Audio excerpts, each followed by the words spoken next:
You're watching David Grand Sports Report. Wait a minute, are you out of here? Yes, we are. Good. You do have a choice when it comes to ambulance service in this area. So when you call 911, ask for the best, state-of-the-art equipment, and a well-trained staff who stand ready to respond to your call. That's Vital Care MedTrans, when nothing but the best will do.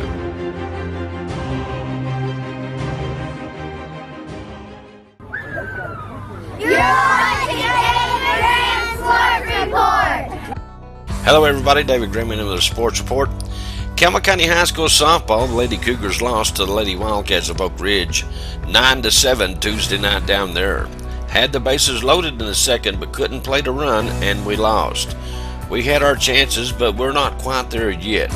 You couldn't say that about the Lady Cougars a few years ago. It seemed like everyone beat up on the Lady Cougars. They circled us on their calendar. But it's like I told Coach Munger, at least you're competing. And they will play Powell at home on Thursday night starting at 6 p.m. Our young ladies should compete in this one too and hopefully pull out a big win. Our Cougars baseball team lost to Halls Tuesday night 5-3. Hope you caught it on the WLAF B&M Turner Sports Network. In case you didn't, you can catch Wednesday's game also at 5:30 on the network. Now back to Hall's game though. They took a 1-0 lead in the top of the fourth. We tied it up in the bottom of the fourth. They got another run in the fifth, sixth, and in the seventh they got 2. But we could only muster 3 runs total, and we went on to lose. Chaz Peters took the loss. He gave up 5 runs, walking 2, striking out 3. Only gave up 4 hits and hit 2 batters.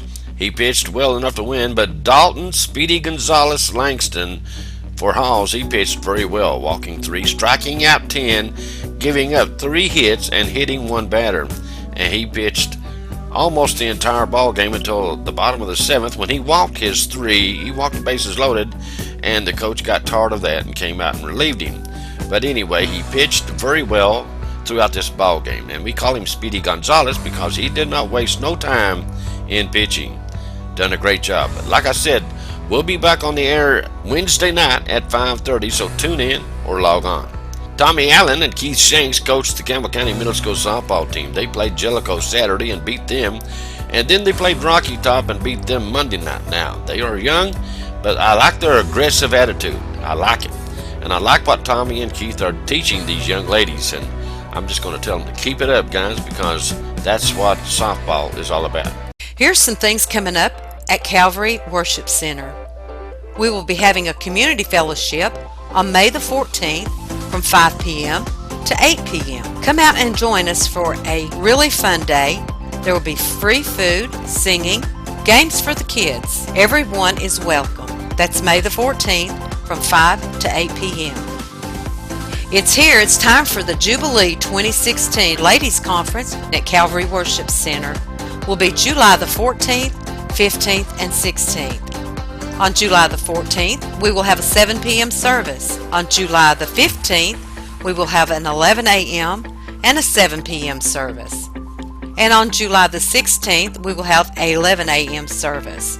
Special speakers will be Dr. Ruby Smith, Reverend LaWanda Hale, Dr. Carolina Curtis, and Dr. Norma Welch. Come and spend the weekend with us as we celebrate and enjoy a great outpouring of the Holy Spirit. Don't try home repair yourself. Samuel Franklin Home Repair at 423-592-0092, or you can email Samuel at samuelfranklin26@gmail.com. Samuel Franklin Home Repair.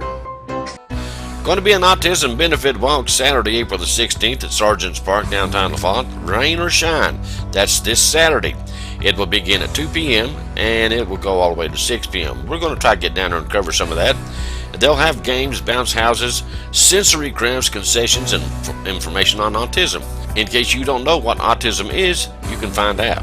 And for more information, you can call Denise Myers at 865-804-2453 or Amanda Manis at 423-871-2253. Okay, you guys know me. If I smell something that smells fishy, I'm going to go looking for it. But I want to ask a couple of questions. Question number 1. After finishing her last 2 seasons at 26-0 and winning 74 games and losing only 2 games in her career, I want to ask you, why is Malia Jordan no longer the coach at Caryville Elementary for the Lady Cardinals? I know for a fact that she didn't quit, so I'm just wondering what happened. Now, if she wasn't winning or she was mistreating the kids, I could see her being let go. But the kids loved her and they played hard for Malia. So why has she been replaced as head basketball coach at Caryville Elementary School, Lady Cardinals? It's just a question, folks. Nobody will give me an answer, so I'm asking everybody out there. Why did this happen?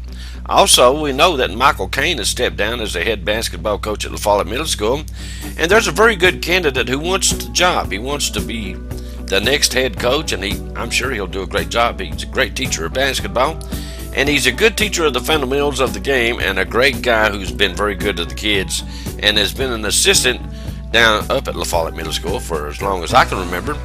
But they won't give him the job. Is it because he's not a certified teacher, or is there something else involved? And also, I want to know, do you have to be a certified teacher to be a head coach? Because when I used to play, you didn't. Go back into the history of school basketball here in Campbell County. I'd almost bet my last dollar that all the great coaches were not certified teachers. That's all I'm saying. And remember, folks, it's a question, but it's my job as a member of the media to ask questions. Otherwise, it's anything goes. Alrighty, so while you think of that, we'll tell you to stay tuned. There's more to come right here on WLAF.